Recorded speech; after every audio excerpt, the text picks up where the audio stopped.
When my daughter got promoted, she told me, "Dad, don't visit my office. You don't fit in here."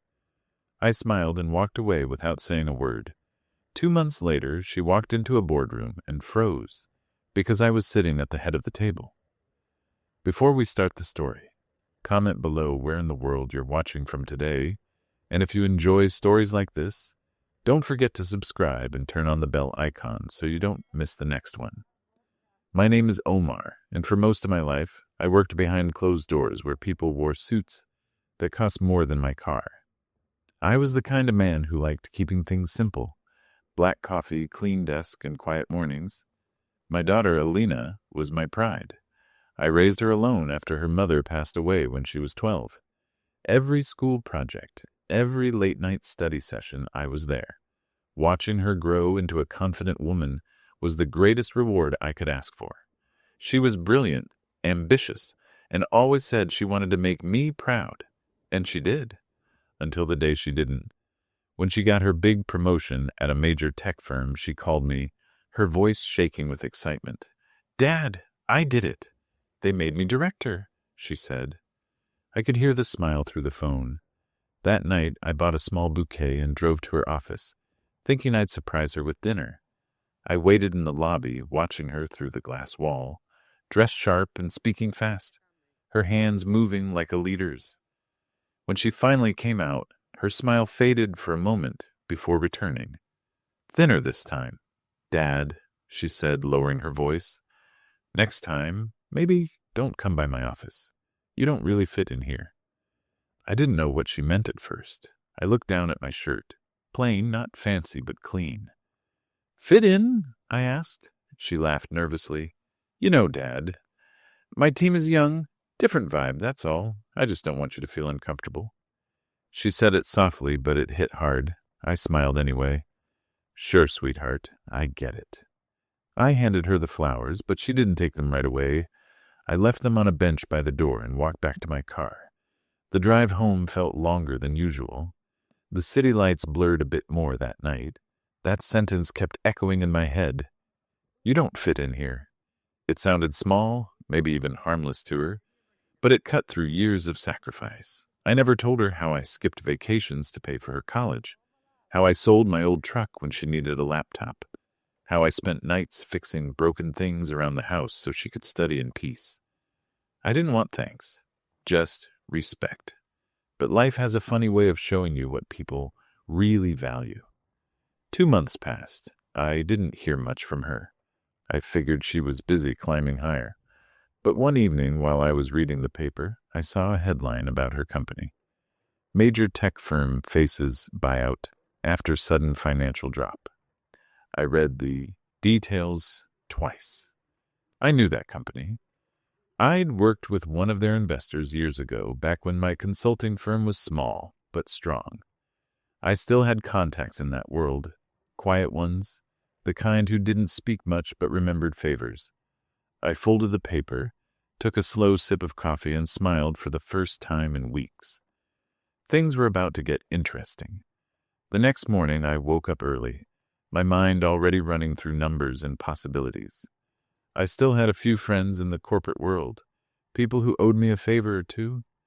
I spent the day making quiet phone calls, not asking too much, just listening carefully. By evening, I had learned something interesting. The company that wanted to buy Alina's firm wasn't just looking for a deal. They were looking for leadership, the kind of steady hand that could clean up the mess after the sale went through. And they were already looking at outside candidates, people who could step in fast. That night, I sat by my old desk, a small wooden one I'd built myself years ago, and went through my old records. I had worked as a consultant for a similar merger 5 years ago. My name still carried some weight in those circles, even if I preferred to stay out of the spotlight. My firm had merged with a bigger group recently, but I still held shares and decision power. It wasn't much, but it was enough to make people listen when I called. I opened my laptop and sent an email to one of my contacts, a man named Reed, a straightforward guy who'd once told me, "Omar, if you ever want back in, I'll find you a chair." I typed a simple line. "Heard there's a possible buyout. I can help if you need someone who knows how to rebuild from inside. It took less than 10 minutes for him to reply. We might be interested. Can you come by tomorrow? I didn't sleep much that night. Part of me still felt guilty. This wasn't about revenge, at least not fully. It was about something else. Respect. Maybe I wanted her to see the man behind the plain shirts and quiet tone, the man who had built something from nothing. Maybe I just wanted her to look at me and see more than an old man who didn't fit in. Whatever it was, I felt something waking up inside me. The same sharp focus I used to feel before a big project. The next day, I met Reed at his office downtown. He was still the same, confident, quick-talking, but sharper now. He explained how the buyer wanted someone who understood both structure and heart, someone who could lead the new merged company without tearing it apart. I listened quietly, then asked who the potential targets were. When he mentioned Alina's company, I kept my face calm, only nodding once. I know the place, I said. By the end of the meeting, Reed leaned back in his chair and said, if we go through with this deal, we'll need a CEO who can steady the ship fast, someone who's not afraid to make hard calls. I smiled, just a little. I've made plenty of those, I said. He laughed, then added, then keep your phone on, Omar. Things might move fast. As I walked out into the cold air, I felt a strange mix of guilt and power. She didn't want me in her office, but soon she might not have a choice. A week later, Reed called. His voice carried the kind of energy that only comes when a deal is about to close. Omar, we're moving forward. The acquisition is confirmed. I'm sending you the paperwork tonight. He paused for a second before continuing. The board wants you to come on as the interim CEO once the merger is finalized. You'll oversee the integration. I sat quietly for a moment, letting his words sink in. The company that my daughter had guarded so proudly was about to come under my management. That evening, I went through the documents carefully. My name stood clear on the last page, right above the line for signature. I read every clause twice, checking for the usual traps. It wasn't the first time I had been in this position, but this time it felt personal. I signed the papers, then leaned back in my chair. The pen felt heavier than usual, almost symbolic. I looked around my small study, stacks of old project files, yellowed blueprints, and a faded photo of Alina on her graduation day, smiling with her arms around me. That smile had meant everything once. Over the next few days, my life changed pace again. Meetings filled my calendar, calls came from every direction. I moved quietly, saying little, but listening to everything. I knew Alina's company was struggling under pressure. Their stock had fallen, the leadership team was panicking, and trust inside the company had started to crumble. What no one outside knew was that the new owners, Reed's group, were already setting up a plan to replace the top layer of management once the merger went through, and that included the current CEO, Alina's direct boss. Late one night, I received an internal summary of their operations. It was worse than I expected. Overspending, mismanagement, and decisions made to impress rather than sustain. It was a structure built on appearance, not strength. I knew exactly what had gone wrong. They had forgotten the basics. In the corner of one report, I saw my daughter's name. She wasn't the cause of the downfall, but she was part of the culture that ignored old wisdom for new trends. For a brief second, I hesitated. Maybe I shouldn't get involved. Maybe letting things fall would teach her the lesson on its own. But then I remembered that day at her office, her soft voice saying, "You don't fit in here." I realized this wasn't just about pride. It was about balance, about showing her that real success isn't measured by who fits where, but who stands firm when everything else falls apart. The following morning, I sent my final confirmation to Reed. "Tell the board I'm in. I'll take the position as soon as the deal closes." He replied within minutes, "Perfect. Welcome back, Omar. We'll schedule your first board appearance in 2 weeks. 2 weeks. That was all the time left before Alina's world would shift beneath her feet. 2 weeks passed quickly. filled with quiet planning and endless emails. The deal moved faster than anyone expected, and soon the final meeting was set, the one where the leadership of Alina's company would meet the new owners.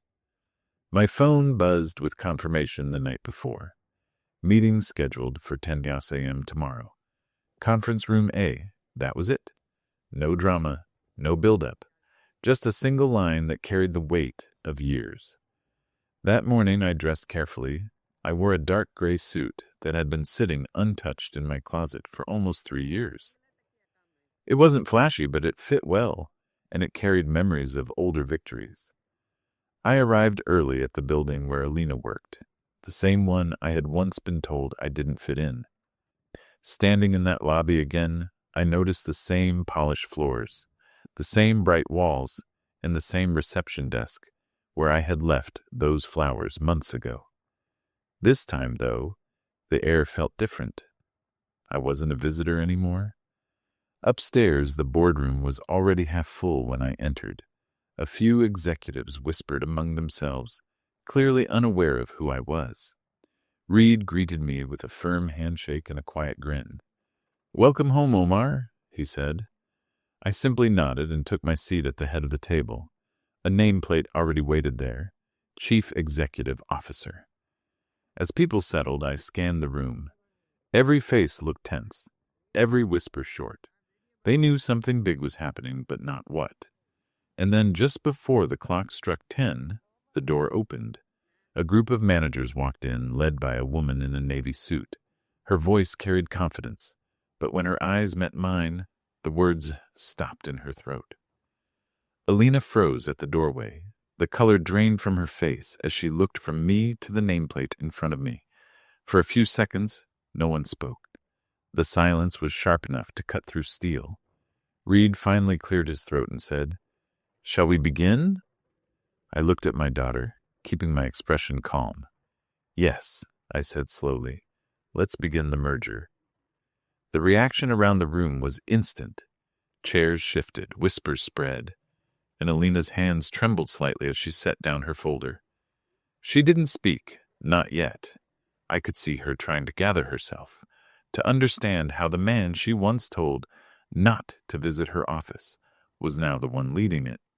I turned the first page of the file in front of me and started explaining the new structure, my voice steady and professional. The room began to settle again, though every few minutes I caught Alina's eyes flicking toward me, part disbelief, part shame. For the first time in her career, she had no words to fill the silence. The meeting continued, but I could feel her eyes on me the entire time. I spoke calmly, outlining the plan that would save the company. Most of the staff didn't realize how close they had been to losing everything. I explained how the new ownership would protect jobs, improve systems, and rebuild trust with investors. My tone stayed measured, focused only on the future. Inside, though, I could still hear her voice from that day. "You don't fit in here." When the meeting ended, a few board members came forward to shake my hand. They thanked me for my clarity and said they looked forward to working together. Alina stood still, clutching her notes like a lifeline. The others filed out one by one until it was just the two of us in that wide, quiet room. She finally looked at me and said softly, "Dad, I didn't know." "I know you didn't," I replied. "You never asked where I went after you stopped calling." She looked down, embarrassed, her voice trembling. "I didn't mean to hurt you that day. I was under pressure. Everyone here is young, modern, different. I didn't want them to think I was—" She stopped herself. "Old-fashioned?" I asked, finishing the sentence for her. She nodded, a tear forming at the corner of her eye. I sighed and sat back. "Alina, you worked hard to get here. You earned that title. But somewhere along the way, you started to believe that fitting in mattered more than standing firm. Respect doesn't come from clothes or titles. It comes from how you treat people, especially the ones who stood by you before the world noticed you." She swallowed hard. "Are you going to fire me?" The question came out in a whisper, like a child afraid of the answer. I looked at her for a moment and then shook my head. "No, You're good at what you do, but from now on you'll have to earn every step the right way." She nodded, tears falling freely now. "I will, Dad." As she turned to leave, I said quietly, "Alina." She stopped at the door. "Next time someone says you don't fit in, tell them you don't need to." She gave a small, shaky smile and left the room. I sat alone for a long time after that, staring at the empty chair across from me. For the first time in years, I didn't feel out of place. The next few days were a blur of meetings, reports, and introductions. Word spread quickly that a new CEO had taken over, and everyone wanted to know who I was. Some thought I was just another outsider brought in to clean up the mess, while others quietly hoped I might steady the company before layoffs started. I didn't waste time correcting anyone. I let my work speak first. In those early days, I noticed how fear ruled the office. People avoided eye contact. Conversations stopped when I entered a room, and the air carried a quiet tension. It reminded me of the factories I used to manage decades ago, when a single rumor could turn calm into chaos. The difference was, this time, the walls were made of glass, and the fear was hidden behind polite smiles. Alina avoided me for the most part. She came to meetings, took notes, spoke when needed, but she kept her distance. I didn't push her. She needed space to process everything, and I had a company to fix.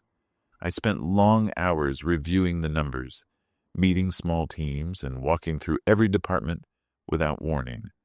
I wanted to see the truth before anyone had time to hide it. One afternoon, while I was in the operations wing, I overheard two young employees whispering near the break area. "The new guy's strict," one said. "They say he's some retired consultant." The other laughed softly. "Whoever he is, he's not going to last. This place eats men like him alive." I smiled faintly as I walked past them. They didn't know that I'd built companies tougher than this one long before they learned to type an email. A few days later, during a leadership briefing, I saw the first real spark of resistance. One of Alina's colleagues, a senior manager named Brett, challenged nearly every suggestion I made. He questioned figures, rolled his eyes subtly, and even made a sarcastic remark about old-school leadership. I didn't raise my voice. I just looked at him and said, "You'll have a report on my desk by morning comparing your current system with the one I proposed. Let's see which one survives reality." He didn't expect that. The room went silent. Alina looked between us but said nothing. The next morning, the report was on my desk, half finished, and the data showed exactly what I already knew. Their system was broken. I made my corrections in red ink and sent it back with one line at the bottom. Experience doesn't expire. By the end of that week, people started to realize I wasn't there to play safe. I wasn't chasing approval, and I wasn't there to show off. I was there to build something solid again, whether they liked it or not. And deep down, I hoped Alina was paying attention, because I wasn't the one who needed to fit in anymore. By the second week, the air around the office began to change. The whispers grew softer, the stares shorter. People started greeting me first, and small signs of progress began to show. Reports were submitted on time, the finance team stopped hiding their mistakes, and meetings became focused instead of filled with excuses. It was slow, but the company was waking up. Alina's department handled product development, and their deadlines were in ruins when I arrived. I asked to sit in on one of their planning sessions just to observe. The tension in the room was thick when I entered, and though no one said it aloud, they were uncomfortable with me there. Alina stood at the head of the table, explaining their upcoming project in a voice that tried to sound confident. But I could see the cracks. She was trying too hard to be perfect. As the meeting went on, I quietly noted every weak point: tasks without ownership, budgets that didn't align, deadlines built on guesses. When she finished, I thanked everyone for their time and asked them to stay seated for 5 more minutes. Then I started asking questions. Simple ones. Who signed off on this figure? Who's responsible for the next phase? What's your backup plan if the vendor misses delivery? The silence that followed each question said enough. They hadn't thought it through. When the meeting ended, I told Alina to meet me in my office after lunch. She came in quietly, holding her notebook like a shield. "You embarrassed me in front of my team," she said, her voice trembling between anger and shame. I looked up from my papers and replied, "I ask questions, not insults. If your team was prepared, there'd be nothing to feel embarrassed about." She glared at me for a moment, then sighed. "I just wanted to show them I can lead without depending on anyone." I leaned back in my chair. Leadership isn't about standing alone. It's about standing right. If you want people to follow, show them the way, not just the title. She didn't respond, but her expression softened. She sat down, finally exhaling. "You make it sound easy," she said quietly. "It's not," I replied, "but neither is rebuilding something you almost lost." For the first time since I'd taken the job, there was no tension between us, just understanding. A quiet one, the kind that didn't need words. When she left the office, I saw her straighten her shoulders a little. Maybe she was starting to see that this wasn't about punishment. It was about reminding her of where she came from and who she still could be. Days turned into weeks, and for the first time in a long while, the company started to show signs of life. Departments that had been running on excuses began to run on results. People stopped pretending to be busy and actually worked. Small victories began stacking up. A successful product test, a fixed supply issue, a client who returned after months of silence. Each win felt like a piece of the old foundation being rebuilt. I noticed that Alina had changed too. She no longer walked with that stiff, defensive posture. She started asking questions again. Real ones, not the kind meant to impress. I saw her staying late, going over reports, even visiting other departments to understand their struggles. One evening I passed by her office and saw her alone, helping a junior employee who was clearly overwhelmed. She was patient, gentle, explaining things the same way I used to explain them to her when she was younger. That sight did something to me. It made the long nights worth it. But not everyone was happy with the changes. Brett, the same manager who had challenged me before, had started whispering to others again. He complained that I was too controlling, that I didn't understand modern methods. I didn't respond at first, but I kept an eye on him. It didn't take long to learn that he had been hiding numbers, delaying reports, and trying to shift blame onto others to save himself. One afternoon, I called him into my office. He walked in with that same smug confidence, pretending not to be nervous. I slid a folder across the desk toward him. "You've been playing with figures that don't belong to you," I said calmly. He opened his mouth to protest, but I raised a hand. "Don't bother. The audit speaks for itself." He shifted uneasily, realizing the trap was already closed. "You can resign today," I said, "or the report goes to the board." His face turned pale. He stammered something about misunderstanding, but I'd already turned my chair away. "Close the door on your way out," I said quietly. After he left, I looked out the window at the skyline. The city was glowing in the sunset, the same color it had been the night I first realized my daughter thought I didn't belong in her world. Now, standing here, I felt no anger, just calm. People forget that silence doesn't mean weakness. Sometimes it's just preparation. That evening, Alina knocked on my door. "You fired Brett?" she asked. I nodded. He was hurting more than helping. She hesitated for a moment, then said, "You did the right thing."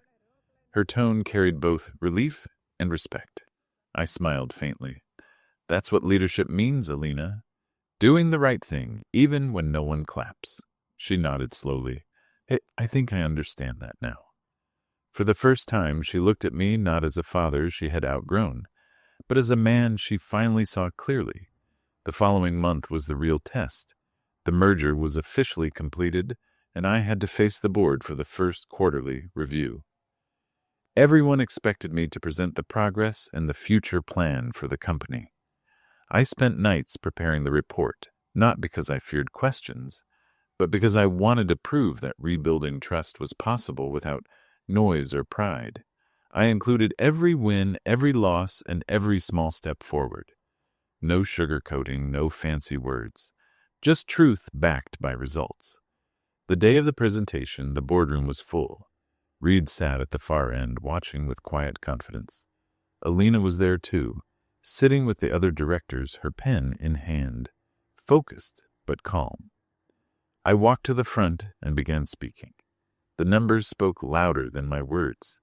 Profit margins up, expenses down, project timelines met for the first time in nearly a year. I kept my voice steady, explaining what we did and what still needed to be done.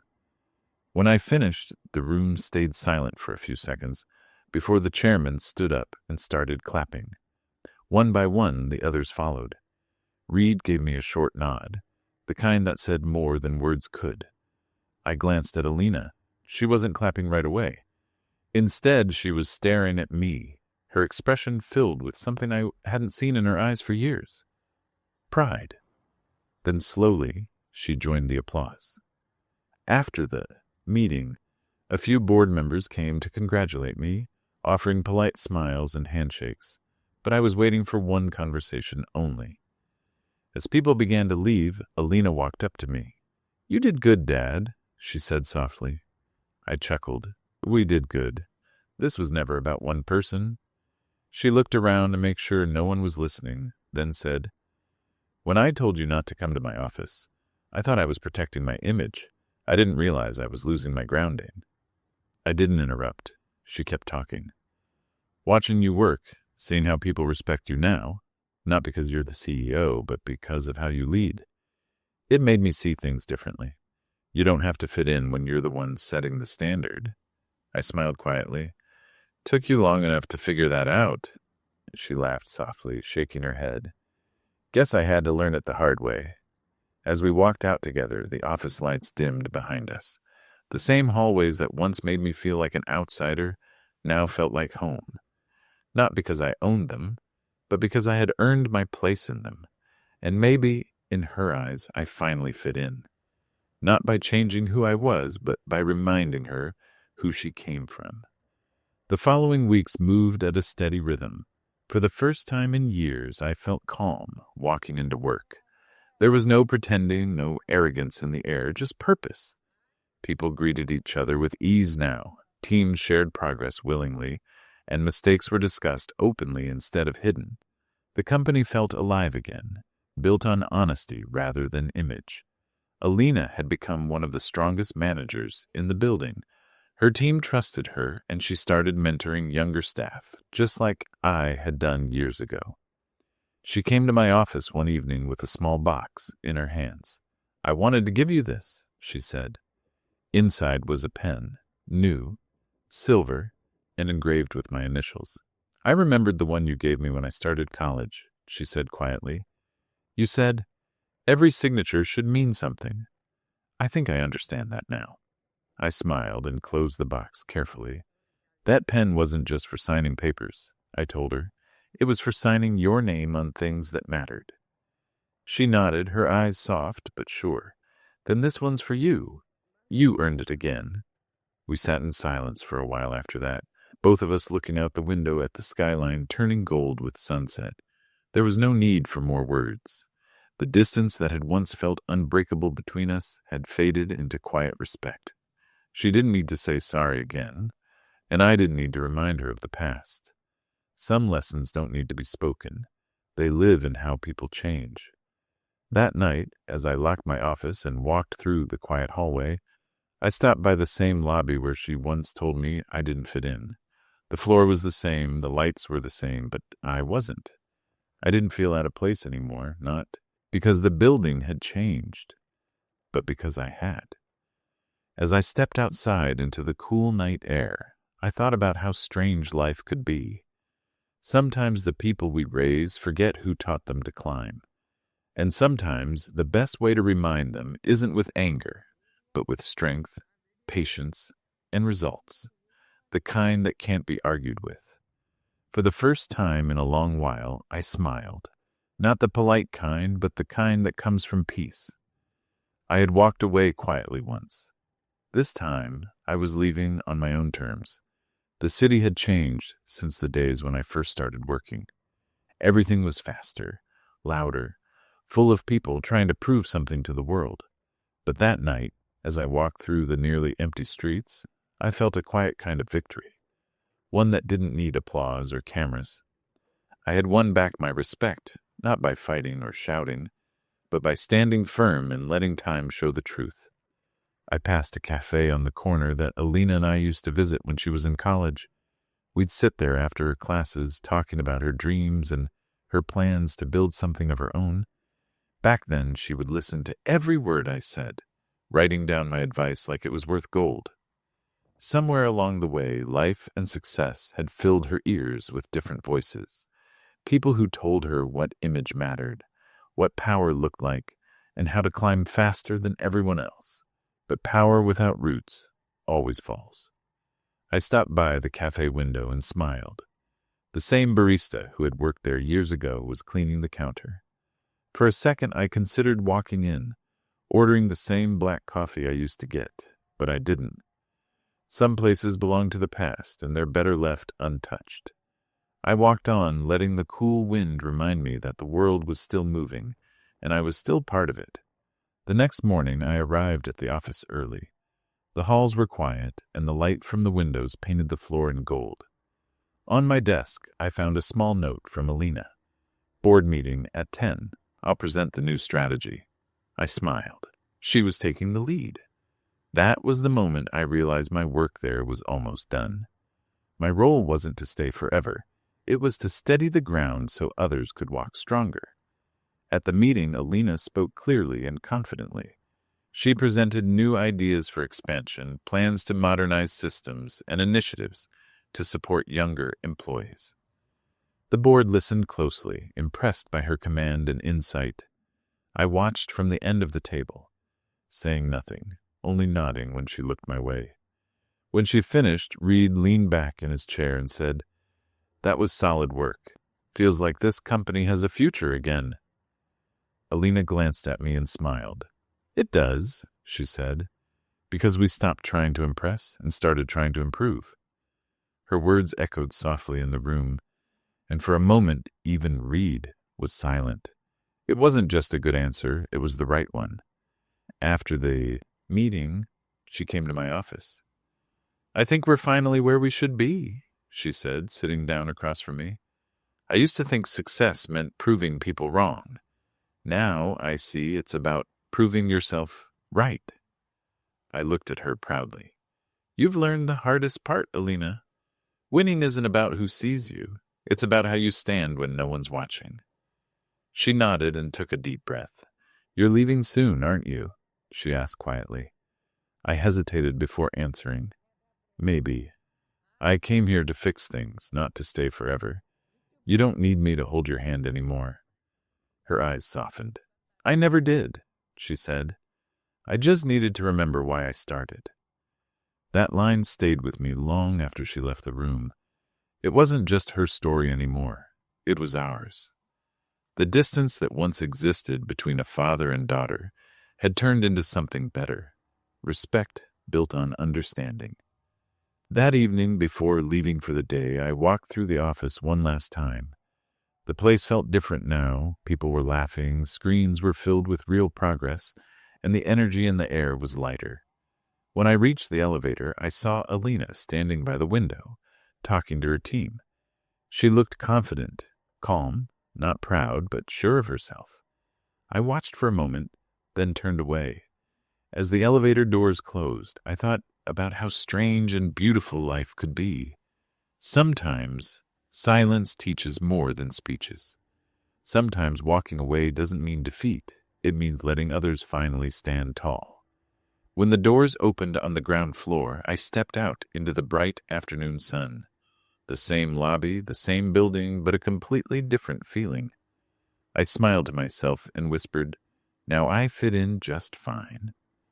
Weeks passed after that last board meeting, and the company seemed to breathe easier with every new day. The chaos that had once filled every corner of the building was gone. replaced by quiet order and pride in small achievements. People worked together again. They stopped chasing titles and started chasing results.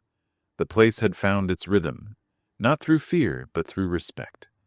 I still came to work early every morning, long before anyone else arrived. There was something peaceful about those silent hours, when the world outside was still half asleep and the city lights were fading into dawn. I'd make myself coffee in the break room, then walk through each department, checking the progress boards, the product updates, and the maintenance logs. I didn't have to do it anymore. I had teams for that. But it reminded me of where I started, back when every number on a report meant food on the table and a roof over our heads. Sometimes when I looked around the office, I'd see young engineers or analysts rushing between meetings, faces full of determination. They reminded me of Alina when she first began her career, full of spark and curiosity. I'd hear her name mentioned often. Talk to Ms. Khan about that design, or Ms. Khan wants the updated plan before noon. Each time I'd smile to myself. She had grown into the leader she was meant to be, patient, focused, respected, and she had done it without forgetting who she was. One evening I was finishing some paperwork when she came by my office. She didn't knock. She rarely did anymore. She just leaned against the doorframe with a familiar smile. "Still here, old man?" she teased. "Someone has to make sure you don't start replacing coffee with energy drinks again," I replied. She laughed, a sound that was lighter than it had been in years. She came in and sat down across from me. "We got an email from the investors today," she said. "They approved the next phase. They're trusting me to lead it." Her eyes lit up with the same excitement she'd had the day she first got promoted, but this time it was different. There was no arrogance, no rush to prove anything, just quiet pride. "That's good," I said, closing the file in front of me. "You've earned their trust." She hesitated for a moment before asking, "Will you stay? At least until it's done?" I looked at her, then at the office window behind her. The same skyline I'd been watching for months now, changing colors with every sunrise and sunset. "You don't need me here anymore," I said. "This place runs because of you now. My job was to make sure you could stand on your own. And you can." She nodded slowly, though I could see she wasn't ready to hear that yet. "You know," she said after a pause, "I still think about that day, when I told you not to come to my office." I chuckled softly. "I'd be worried if you didn't." Her voice lowered. "It's strange. The thing I was most afraid of, people judging me for who I came from, is now the thing I'm proudest of." She smiled faintly. "I guess we both found where we fit after all." For a moment, neither of us said anything. The office lights hummed quietly above us, and the city's glow reflected faintly in the glass. I reached into my drawer and took out the silver pen she had given me weeks earlier. I placed it on the desk between us. "You should keep this," I said. "You'll be signing bigger things than I ever did." She pushed it back gently. "No, Dad. That one's yours. You've signed enough beginnings. Let me sign the next one." I looked at her, realizing she wasn't just saying goodbye to a boss. She was saying goodbye to the man who had always been her safety net. And that was the moment I knew she was ready to lead. Not because she wanted to, but because she finally understood what leadership meant. That night, after she left, I sat alone in my office. The lights were dim, the city outside alive with movement, and I felt something I hadn't felt in years. Peace, pure and complete. I looked at the chair across from me, still warm from where she had been sitting, and smiled. All the long nights, all the quiet sacrifices, all the moments of doubt, they had led to this. I leaned back and whispered to the empty room. She fits in everywhere now, because she finally knows where she came from. Then I turned off the light and walked out, leaving behind the office that had once been a battlefield of pride and turned into a home of understanding. The hallways were empty, the sound of my footsteps echoing softly. A reminder that every ending doesn't need noise. Sometimes silence means victory. The next morning felt different. The city outside was still half asleep, the streets glimmering with the soft glow of dawn, and a cool wind carried the smell of rain. I drove to the office one last time, knowing it might be my final day there. The thought didn't bring sadness, it brought calm. For the first time in a long while, I didn't feel like I was going somewhere I had to prove myself. I was simply finishing what I had started. When I stepped into the building, the security guard greeted me warmly. "Good morning, Mr. Khan," he said. I smiled and nodded. He didn't know that I'd once stood in that same lobby, unwelcome in my own daughter's world. Now that memory felt like something from a different lifetime, something that had to happen to bring us both here. Upstairs, the office was quiet. Most employees hadn't arrived yet. I walked slowly down the hallways, pausing to look through the glass walls of each department. In accounting, the team lead was already reviewing reports. In marketing, 2 young interns were setting up a presentation. And in the design section, someone had pinned a note on the wall that read, "Respect doesn't come from titles. It comes from work." I smiled when I saw it. That had been one of my first lines during my first company address. I hadn't realized people had remembered it. When I reached my office, I found a sealed envelope waiting on my desk. The handwriting was neat and familiar. I opened it carefully and found a handwritten letter from Alina. "Dad, when I started working here, I wanted people to see me as someone strong, someone who made it on her own. I thought the only way to do that was to distance myself from everything that reminded me of where I came from, including you. I thought success meant walking forward and never looking back. But I was wrong. I see it now. Every good decision I make, every steady choice, every time I calm myself before reacting, it's you. You taught me that leadership isn't loud, it's consistent. It's about building, not boasting. I know you'll probably say this letter isn't necessary, but I needed to write it, because before I take the next step, I want to make sure you know that I'm not afraid anymore. Not of judgment, not of fitting in, and not of standing out. You taught me to stand tall, and that's exactly what I plan to do. Thank you for everything, Dad. You didn't just save this company. You reminded me who I am. Love, Alina." I sat back and let the words sink in. My chest tightened, not from pain, but from something deeper, something like quiet pride. I folded the letter carefully and placed it inside my jacket pocket. There are moments in life that define everything that came before them, and that letter was one of them. A little later, Alina appeared at the door. She wasn't carrying any files or notebooks this time. She just stood there, smiling. "You read it?" she asked softly. "I did," I replied. "You're better with words than I ever was." She walked in and sat across from me. "I wanted to say it in person too. You were right about everything." I chuckled. "I wasn't right about everything. I made plenty of mistakes." She shook her head. "Maybe. But you never let those mistakes define you. You learned from them. I'm still learning that." We sat there for a while, not as a CEO and a department head, but as a father and daughter, 2 people who had finally found balance. The silence between us wasn't heavy anymore. It was peaceful. After a few minutes, she said quietly, "So, you're really leaving?" I nodded. "It's time. You have your own team, your own vision. The company doesn't need 2 captains." She frowned a little. "Can't we have one more project together?" I smiled gently. "You already finished it. You just don't realize it yet." She tilted her head, confused. "What do you mean?" "The project was you," I said simply. "You were the one I came here to rebuild."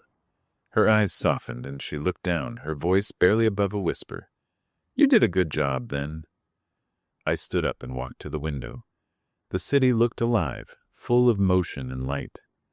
"Alina, this company was never about numbers or reports. It's about people. People who trust each other, who work for something bigger than themselves. Don't forget that. As long as you remember that, you'll never lose your way." She nodded, her voice firm now. "I won't." I turned back to her. "And one more thing. Don't ever hide where you came from again. The world will always have people who measure worth by appearances. But you and I, we know better. Tears gathered in her eyes, but she didn't cry.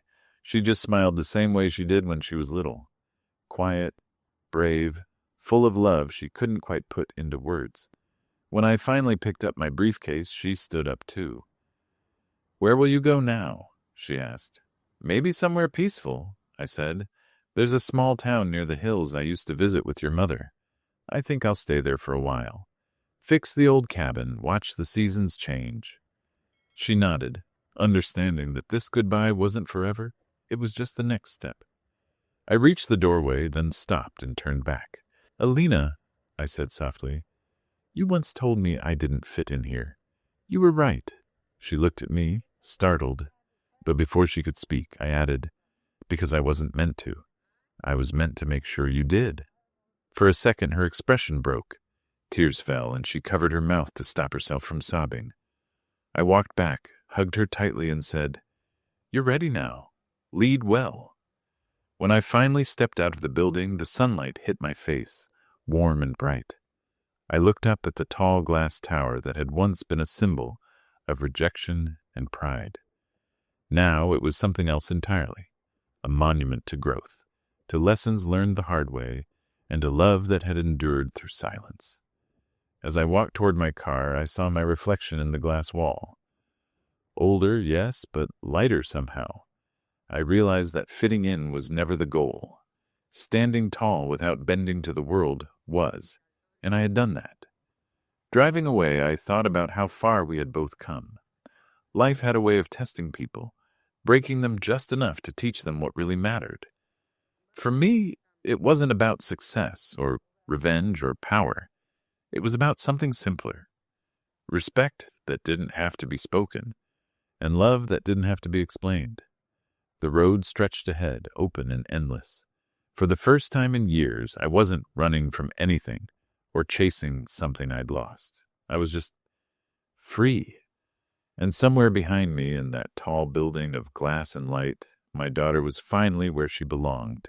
Not trying to fit in, but leading with grace, just like she was always meant to. I spent the next few days quietly clearing out my office. There was no official farewell planned, no speeches, no announcement. That's not how I wanted it. I had come in quietly, and I preferred to leave the same way.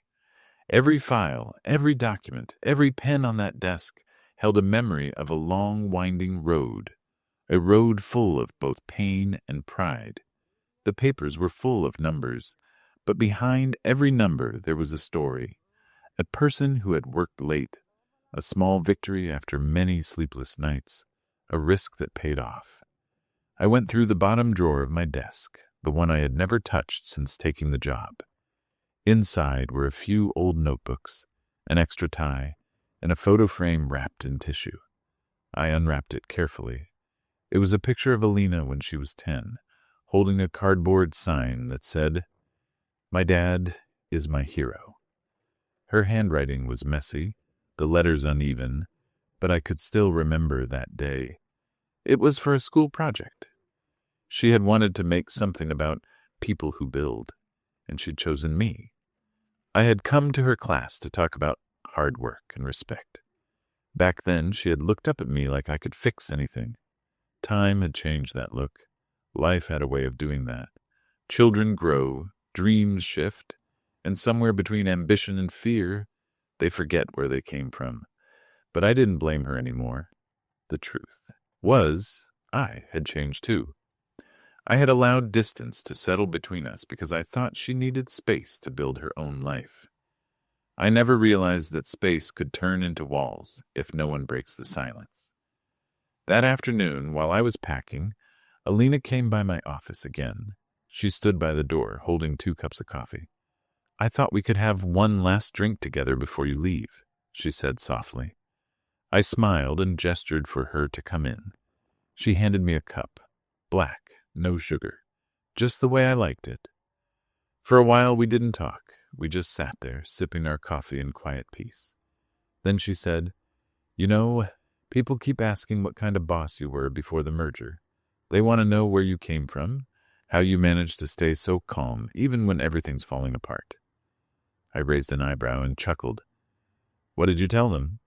I told them you built your life like you built this company. With your hands, not your ego. I laughed softly. That's generous. She smiled. It's true. You don't shout, you don't show off, but when you walk into a room, people straighten up. They listen. That's rare now. Her words meant more than she probably realized. For years I had watched people chase attention, confuse noise for power. But the world doesn't need more people shouting. It needs people who build quietly and let the results speak for them. She looked around my office and sighed. It's strange seeing this place empty. It doesn't feel right without you here. Good, I said simply. That means I did my job. She tilted her head. How's that? When a place keeps running even after you leave, it means you led right. If everything depends on you, then you failed as a leader. The goal is to leave behind people who can do it better. She nodded slowly, taking that in. Then she asked something that caught me off guard. Do you ever regret it? Any of it? I thought for a moment. No, I said honestly. Not the work, not the long hours, not even the mistakes. Regret doesn't build anything. You learn, you adjust, and you keep going. If I hadn't gone through all of it, you wouldn't be the woman sitting in front of me now. She smiled faintly. You still talk like everything's part of a design. Maybe it is, I replied. Maybe life is just a long blueprint we keep drawing over until we get it right. She didn't respond, but I could tell the thought stayed with her. After a few more minutes of quiet, she said, When you left that day, after I said those awful words, I thought I had won something. I thought it made me look strong in front of my team. But that night, I couldn't sleep. It didn't feel like strength. It felt empty. But I was too proud to call. I looked at her gently. Pride is heavy. It weighs you down when you're trying to rise. She nodded, blinking away tears. I just wish I'd realized sooner. Maybe you were supposed to realize it now, I said softly. You can't teach gratitude with words, Alina. Life has to show it to you. She smiled through her tears. You always have a way of making things sound simple. They are simple, I said. We just complicate them. She laughed quietly, and for a moment, she looked like that little girl in the photo again, bright-eyed, curious, and full of love she didn't know how to express. We finished our coffee, and she stood up to leave. At the door, she turned and said, Dad, promise me you'll come back to visit sometimes. I looked at her, smiling. I will, but not to check up on you, just to see how far you've gone. She nodded and walked away, her steps steady, confident. I watched her go, feeling a mix of pride and peace I couldn't describe. She had become everything her mother and I ever hoped for. Strong, kind, and wise enough to know that both strength and kindness could exist together. That evening, after everyone had gone, I took one last walk around the office. The hum of machines had stopped, and the rooms were bathed in the soft glow of city lights. I touched the edge of the conference table, remembering that first day when she had walked in and found me sitting at the head. The shock, the disbelief, the guilt. All of it had led to something better. Before leaving, I placed a small envelope on her desk with a short note. To the real leader of this company, don't forget the lessons that got us here. Work hard, stay humble, and remember, it's never about fitting in, it's about standing firm. Love, Dad. Then I left my access card and keys on the desk and walked toward the elevator. The building was quiet, except for the faint sound of the city outside. As the doors closed, I felt a wave of emotions. Not sadness, not joy, just fulfillment. I had done what I came to do. When I stepped out into the parking lot, the sky was painted with the colors of dusk, orange fading into deep blue. I took one last look at the tall building. For so long it had represented distance between me and my daughter. Now it stood as a reminder of growth, of patience, of second chances. I unlocked my car, but before getting in, I paused and looked up again. Somewhere near the top floor, I saw her silhouette by the window, holding the note I'd left.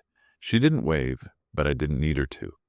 That one small gesture, standing there looking down at me with the light behind her, was enough. It meant she understood. I drove away slowly, the road stretching out in front of me, long and peaceful. The headlights from other cars passed like soft reminders that life keeps moving, no matter what chapter ends. As the city disappeared in the rearview mirror, I thought about how it all began. A simple sentence, spoken carelessly, that once broke something inside me. But if it hadn't happened, neither of us would have learned the value of silence, patience, and redemption. Sometimes pain doesn't destroy, it rebuilds. That night, as I reached the quiet outskirts near the hills, I stopped the car for a moment and stepped out. The air was cool, filled with the sound of crickets and rustling leaves. Above me, the sky was clear, dotted with stars. I took a deep breath and whispered to no one in particular, "She's going to be fine." And I knew she would be, because she wasn't just my daughter anymore. She was my legacy, the living proof that even the hardest lessons, when handled with love and dignity, could turn into something beautiful. I got back in the car, turned on the headlights, and drove toward the horizon. The road ahead was quiet and endless, but this time I wasn't driving alone. Every lesson, every memory, every silent victory, they were all with me. And somewhere behind me, in that glowing city tower, a young woman was standing tall, carrying forward everything I had ever hoped to give her. The next morning, sunlight spilled across my kitchen table as I packed the last box for the move. Everything I needed fit into a few cartons, some books, old project folders, a few photos, and that silver pen Alina had given me. It wasn't much, but it was enough. The rest I was leaving behind, just like I was leaving behind the office, the noise, and the endless chase for titles. I brewed my coffee and sat by the window. The city was waking up, cars humming, people hurrying toward offices that looked just like the one I had walked out of yesterday. But for once, I didn't feel like I was missing anything. My chapter there had ended exactly how it should. Quietly, completely, and without regret. I opened the letter Alina had written one last time. The paper had creased from being folded so many times, but her words still hit the same. "You didn't just save the company. You reminded me who I am." It was strange. I had gone in thinking I'd teach her one last lesson, but it turned out that she'd taught me one too. That sometimes stepping back is the truest form of strength. That love doesn't always have to speak. Sometimes it just has to stay. By noon, I was on the road again, heading toward the small town near the hills, where her mother and I used to go in the early years of our marriage. The drive was long, but peaceful. The radio played softly, and the highway stretched endlessly under the bright sky. Every few miles, the world grew quieter. Fewer buildings, more trees, and the scent of pine replacing exhaust. When I reached the cabin, it was exactly how I remembered it. A little worn, the paint peeling in places, but still standing proud against time. I unlocked the door, brushed the dust from the old furniture, and opened the windows to let in the breeze. The smell of earth and wood filled the air. For the first time in years, I felt the kind of silence that doesn't make you lonely, the kind that heals. That evening, as the sun dipped behind the mountains, I stood on the porch with a cup of tea and watched the sky turn gold and orange. I thought about everything that had happened, every mistake, every harsh word, every quiet victory. All of it had led me here, to this peace I hadn't even known I was searching for. I smiled, thinking about Alina. Somewhere back in that city, she was probably finishing another long day at the office. Maybe she was standing by the same window I used to look out from, leading meetings with calm confidence, mentoring someone younger, just like I had once mentored her. Maybe she was still carrying that note I left on her desk. Maybe she'd even framed it. And I hoped that one day when she had children of her own and life tested her patience the way it had tested mine, she'd remember this part of our story. That being left out once gave her the chance to grow into someone who included others. That respect isn't given. It's earned through every quiet choice to stay steady when life shakes around you. As the stars began to appear, I whispered to the still air, "She made it." I could almost hear her laugh again, that same bright laugh from years ago when she'd sit on my shoulders and say she wanted to be just like Dad. I chuckled softly to myself. "You did, kid," I said. "You did." I walked back inside, took out my old journal, and began writing. Not about business, not about numbers, but about moments.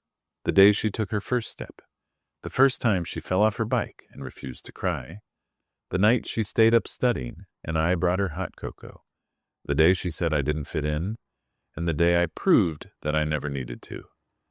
Page after page I wrote until the candlelight started to fade. Then, before closing the notebook, I wrote one last line. In the end, it wasn't about revenge or pride. It was about love finding its way back home.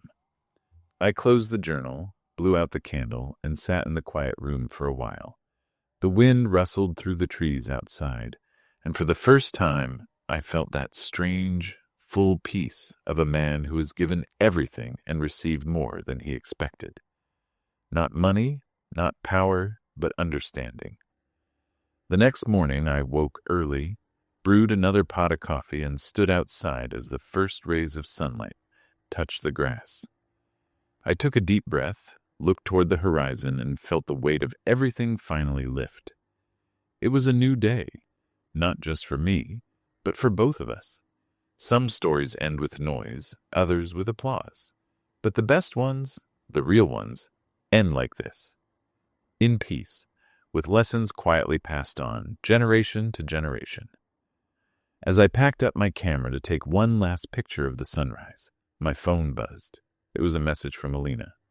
"Good morning, Dad. The team just closed our biggest deal yet. I did exactly what you would have done. Stayed calm, stayed kind, and didn't let pride take over. Hope you're proud of me." I smiled at the screen and typed back, "Always proud, Alina. Always." I put the phone down and looked at the hills stretching far and wide.